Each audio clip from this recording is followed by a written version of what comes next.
यह है अंटार्कटिका, जो सदियों से इंसानों की पहुंच से दूर और उनके लिए एक बहुत बड़ी मिस्ट्री रहा है। चाहे वो ब्लड वाटरफॉल्स हो, मिस्टीरियस एनिमल्स हो, अंडरग्राउंड लेक्स हो या बर्फ के नीचे दबे हुए शहर हो, अंटार्कटिका के बारे में कई ऐसी मिथ्स और मिस्ट्रीज है जिनका आज भी सुराग नहीं लगाया जा सका। अंटार्कटिका दुनिया का वो अकेला कॉन्टिनेंट है जहां कोई इंसान नहीं रहता, क्योंकि यहाँ पर टेम्परेचर -90 डिग्री सेल्सियस तक चला जाता है। इसके साथ साथ यहाँ पर 300 किलोमीटर पर आवर की स्पीड से बर्फ के तूफान भी आते हैं।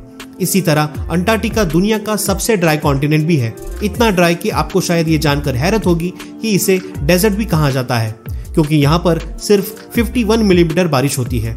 इस सब के बावजूद पिछले कई सालों से बहुत से कंट्रीज अंटार्कटिका का कंट्रोल लेने की कोशिश कर रहे हैं। अंटार्कटिका का ये मैप देखें, इस पार्ट को फ्रांस क्लेम करता है, इस पार्ट को नॉर्वे क्लेम करता है, ऑस्ट्रेलिया इस सारी राइट साइड को क्लेम करता है। इसी तरह ब्रिटेन, चिली, अर्जेंटीना, न्यूजीलैंड भी अंटार्कटिका के कुछ हिस्सों को क्लेम करते हैं। लेकिन आखिर इसकी वजह क्या है? बर्फ के इस तह के नीचे आखिर ऐसा क्या है कि दुनिया की सुपर पावर्स इसका कंट्रोल लेना चाहती है? आज हम सॉल्व करने जा रहे हैं अंटार्कटिका की कुछ मिस्ट्रीज, और साथ ही में हम इसकी भी खोज करेंगे कि अंटार्कटिका को असल में डिस्कवर किसने किया था। और आखिर में हम ये भी देखेंगे कि इस बर्फ के नीचे आखिर ऐसे क्या राज छुपे हुए हैं जिन्हें दुनिया की सुपर पावर्स जानते हैं और इसीलिए वो अंटार्कटिका का कंट्रोल लेना चाहते हैं। अंटार्कटिका किसने डिस्कवर किया? ब्रिटिशर्स कहते हैं कि अंटार्कटिका उन्होंने डिस्कवर किया था, जबकि रशियंस कहते हैं कि सबसे पहले उन्होंने यहां कदम रखा था। लेकिन अंटार्कटिका का जिक्र आज से कई हजार साल पहले ग्रीक फिलोसोफर एरिस्टोटल ने किया था, जब उसने कहा कि जमीन गोल है और नॉर्थ और साउथ पोल एक दूसरे के मिरर इमेजेस है।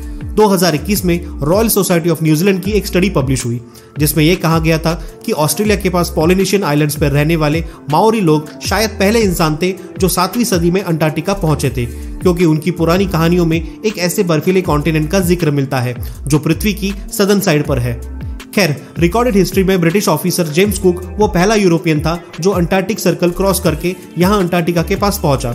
लेकिन वो अभी अंटार्कटिका से 130 किलोमीटर दूर ही था कि उसने अपना शिप वापस मोड़ लिया, क्योंकि उसे अंटार्कटिका तो नजर नहीं आया, मगर पानी में तैरते हुए आइसबर्ग्स जरूर नजर आए और समुद्र के तेवर ऐसे थे कि शिप को आगे लेकर जाना बहुत खतरनाक था। इसीलिए जेम्स कुक ने कहा था कि इस सदर्न कॉन्टिनेंट तक पहुंचना इतना खतरनाक है कि शायद ही कभी कोई इंसान यहां तक आए। कैप्टन कुक के बाद और भी बहुत से लोगों ने अंटार्कटिका डिस्कवर करने की कोशिश की, मगर वो कामयाब नहीं हो सके। फिर 19वीं सदी के आते ही इकोनॉमिक डोमिनेंस के लिए कंट्रीज के बीच एक कंपटीशन शुरू हो गया। दुनिया अब एक न्यू वर्ल्ड ऑर्डर की तरफ बढ़ रही थी। रिसोर्सेस और नए ट्रेड रूट्स डिस्कवर हो रहे थे, इंडस्ट्रीज लग रही थी। हर कंट्री आने वाली नई सदी में सुपर पावर बनना चाहता था और इसीलिए एक्सप्लोरेशंस चरम पे थे। ऐसे में 1819 में रशियन एम्पायर ने रशियन एक्सप्लोरर फेबियन वन बॉलिंगहाउज़न को यह टास्क दिया कि वो पूरी दुनिया के इर्द गिर्द चक्कर लगाए और नए कंट्रीज और कॉन्टिनेंट्स डिस्कवर करे। 1820 में फेबियन ने कैप्टन कुक की प्रेडिक्शंस गलत साबित की और यहाँ सदर्न ओशन में पहुंचकर अंटार्कटिका को बहुत करीब से देखा।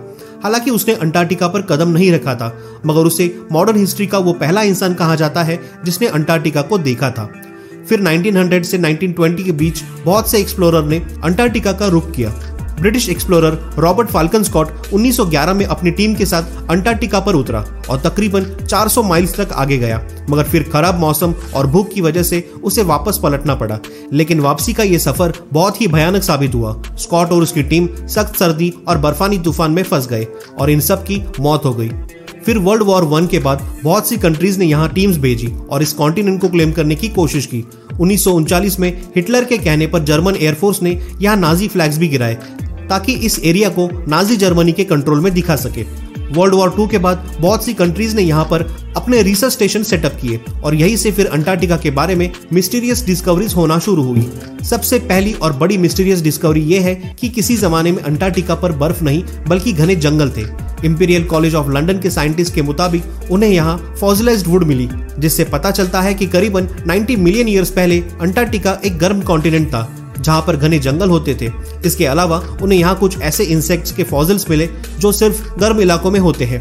अंटार्कटिका के बारे में दूसरी बड़ी और मिस्टीरियस डिस्कवरी ये थी कि इस 3 किलोमीटर की बर्फ के नीचे 400 लेक्स है जिनका अपना ही इकोसिस्टम है।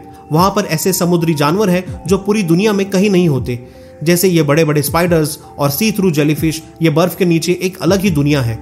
इसी तरह अंटार्कटिका पर एक और चीज जिसने बहुत से एक्सप्लोरर को बहुत सालों तक सोचने पर मजबूर किया, वो ये खूनी झरने हैं। मैकमर्डो की वैली में ये वाटरफॉल ऐसे हैं जैसे बर्फ से खून निकल रहा हो। मगर हाल ही में साइंटिस्ट ने यह डिस्कवरी की है कि इस वाटरफॉल का लाल रंग इसलिए है क्योंकि इन झरनों को एक बहुत ही सॉल्टी लेक से पानी आता था, जिस पर अब कई 100 फुट बर्फ पड़ चुकी है और वो लेक एटमॉस्फेयर से बिल्कुल कट ऑफ है। इस पानी में बहुत ज्यादा आयन है और इसीलिए जब ये पानी झरने में आता है तो ऑक्सीजन और धूप की वजह से पानी में मौजूदा आयन ऑक्सीडाइज होता है और उसका बिल्कुल जंग जैसा कलर हो जाता है। अंटार्कटिका के बारे में तीसरी सबसे बड़ी मिस्ट्री और कॉन्स्पिरेसी थियरी ये है कि इस बर्फ के नीचे कोई एंशिएंट सिविलाइजेशन है।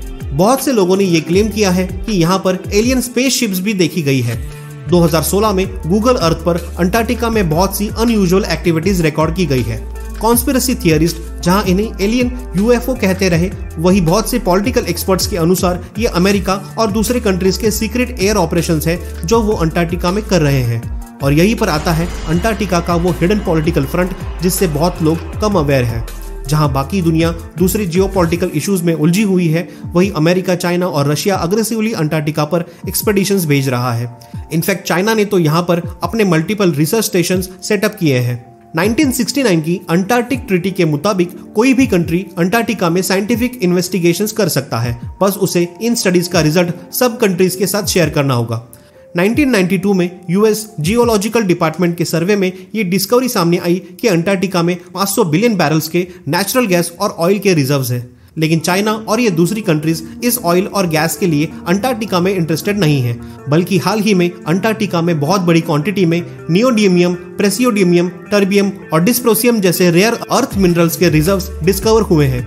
ये वो मिनरल्स हैं जो सारी इलेक्ट्रॉनिक डिवाइसेस में यूज होते हैं और क्योंकि दुनिया का फोकस अब ऑयल और गैस से हटकर इलेक्ट्रॉनिक डिवाइसेस को पावर करने वाली एनर्जी रिसोर्सेज की तरफ जा रहा है, तो इन मिनरल्स का डिमांड ऑयल और गैस से भी ज्यादा है।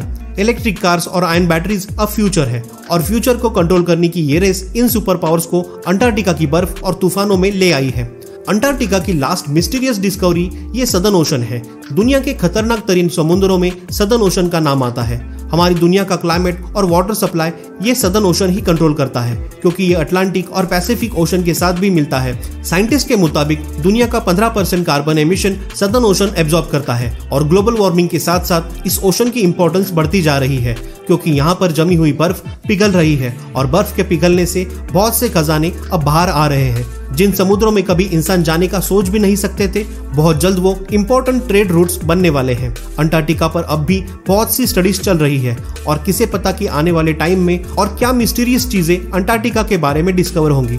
अगर आपको इस तरह के टॉपिक्स पसंद है तो नीचे कमेंट्स में जरूर बताएं। मिलते हैं नेक्स्ट वीडियो में एक और इंटरेस्टिंग टॉपिक के साथ। अपना ख्याल रखें। धन्यवाद।